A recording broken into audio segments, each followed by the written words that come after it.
त्रयोदश विकास। अहम ग्रह उपासना।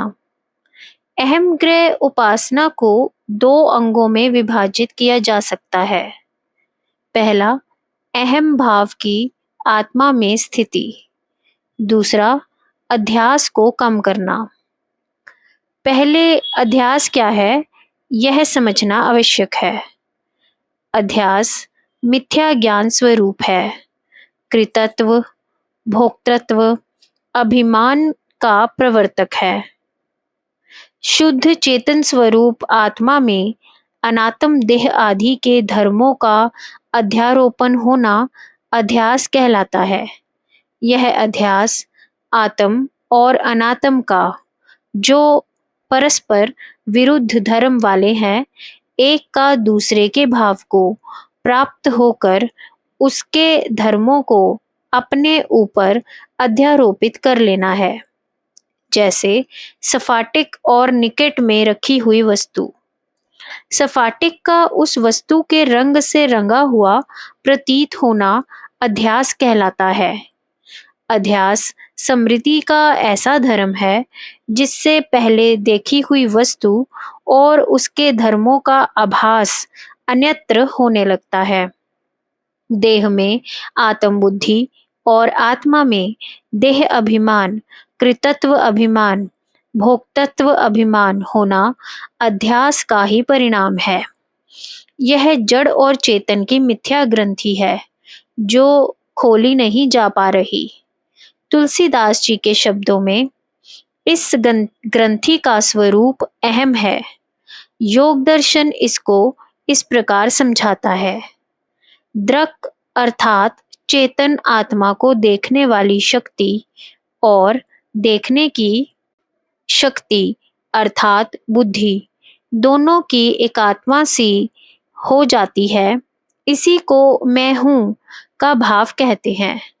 यद्यपि दोनों की एकात्मकता होती नहीं, परंतु एकात्मकता सी प्रतीत होती है। इस तादात्म्य भाव से अहम की वृत्ति उदय होती है।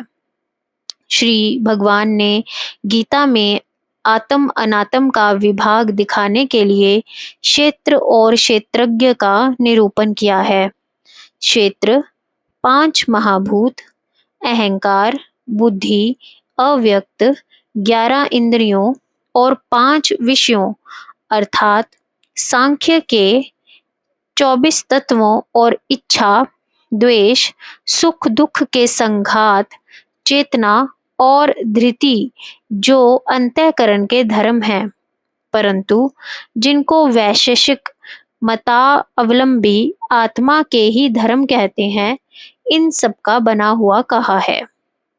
आत्मा इस क्षेत्र से भिन्न है। क्षेत्र उसके ज्ञान का विषय है। अर्थात आपात दल मस्तक, पैरों के तलुओं से मस्तक तक का ज्ञान उसको होता है, इसीलिए उसे क्षेत्रज्ञ कहते हैं। ज्ञान की इस वृत्ति को ही अहंकार है। अहम का यह अनात्म अध्यास 3 प्रकार का कहा जा सकता है। पहला देह अध्यास, दूसरा कृतत्व अध्यास, तीसरा भोक्तृत्व अध्यास अर्थात कर्तापन और भोक्तापन का अध्यास। जैसे मैं देह हूँ, मैं काला हूँ, गोरा हूँ, दुर्बल हूँ, मोटा हूँ, रोगी हूँ, स्वस्थ हूँ। यह अनेक प्रकार का देह अध्यास है। मैं अच्छे बुरे कर्म करता हूँ और उनके फल भोगता हूँ। ये कृतत्व और भोक्तृत्व अध्यास है जो सूक्ष्म शरीर के धर्म है। आत्मा प्रकृति के संघात रूपी गुणों को उनमें आसक्त रहने के कारण भोगता है, क्योंकि प्रकृतिस्थ पुरुष को अविद्या के कारण क्षेत्र में आत्मख्याति बनी हुई है और इसी को मोह भी कहते हैं।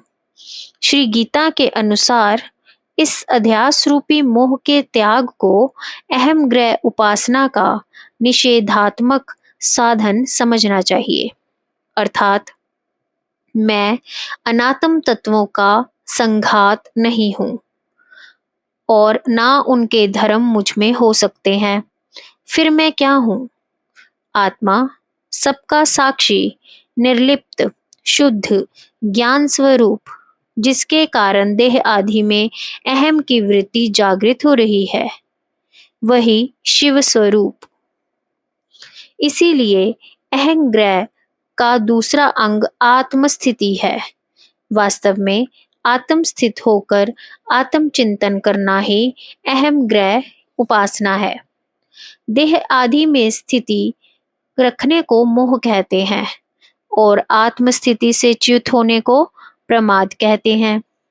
कठोपनिषद के अनुसार जब मन सहित पांचों ज्ञानेंद्रियां स्थिर हो जाती हैं और बुद्धि चेष्टा नहीं करती, उस अवस्था को परम गति कहते हैं। इंद्रियों की इसी स्थिर धारणा को योग कहते हैं।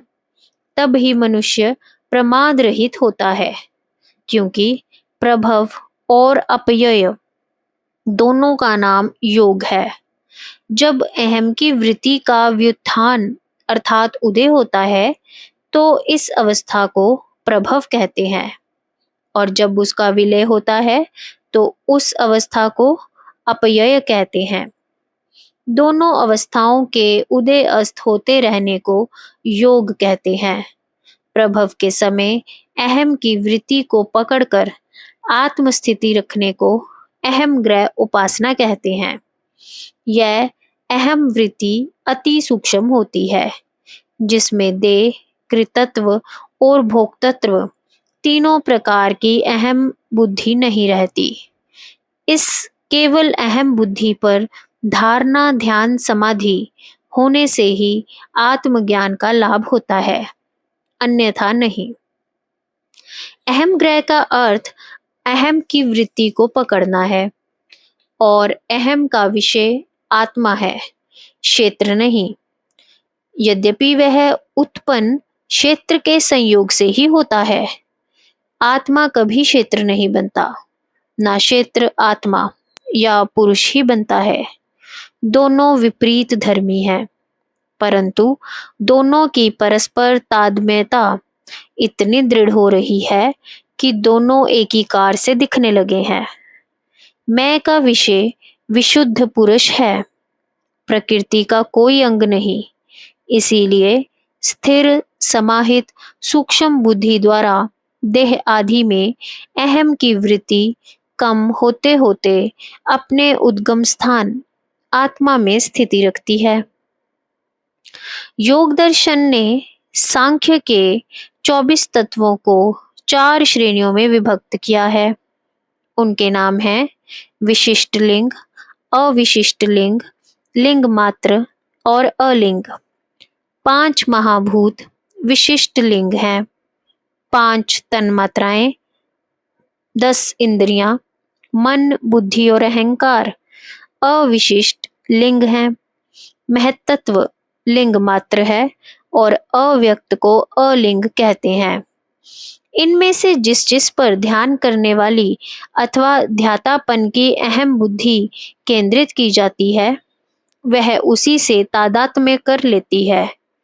यदि ध्येय का विषय स्वयं अहम होता है, तो चित्त की वृत्ति अहम के साथ उसके उदय होने के स्थान आत्मस्वरूप की ओर केंद्रित होने से आत्मज्ञान का साधन बन जाती है।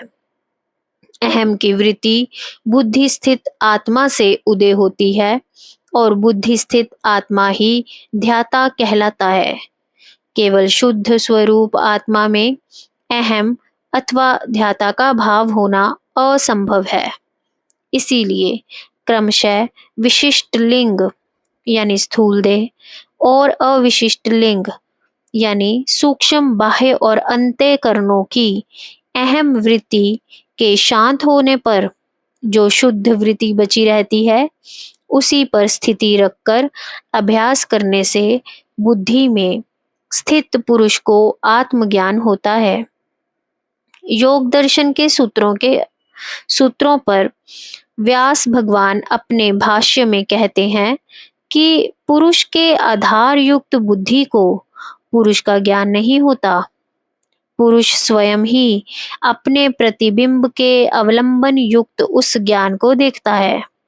जब ध्यान करने की शक्ति पुरुष को अपना ध्येय बनाकर स्थिरता पूर्वक अपने ऊपर ही संयम करती है, तब उसमें पुरुष विषय प्रज्ञा उत्पन्न होती है।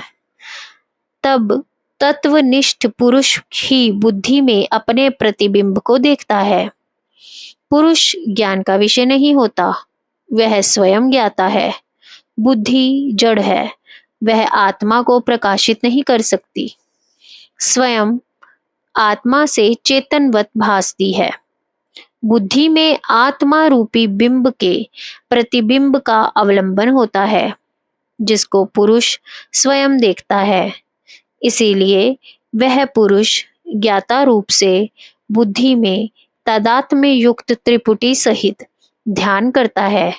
अपने ही सूक्ष्म रूप को, जो अहंकार की वृत्ति का अभाव होने पर चिति मात्र की झलकवत दिखता है, देखता है और अपने शुद्ध स्वरूप का ज्ञान प्राप्त करता है, जो बुद्धि से पृथक भासित होता है। इस ज्ञान को योग दर्शन में सत्व पुरुष दोनों की अनन्यता ख्याति कहते हैं। शुद्ध कूटस्थ आत्मा में ज्ञाता ज्ञान ज्ञ की त्रिपुटी वृत्ति नहीं रहती, क्योंकि वृत्ति का होना बुद्धि का धर्म है। कठोपनिषद में कहा गया है, जैसे आदर्श यानी आईने में प्रतिबिंब दिख पड़ता है, वैसे ही रजोगुण और तमोगुण से शुद्ध होने पर निर्मल आईने के सदृश बुद्धि में आत्म तत्व स्पष्ट दिखने लगता है। उसके दिखने के समय कोई रूप नहीं होता, उसको कोई किसी ने आंखों से नहीं देखा। बुद्धिमान मनुष्य को हृदय और मन से जानना पड़ता है। जो उसको जान लेते हैं वे मुक्त हो जाते हैं। जय गुरुदेव।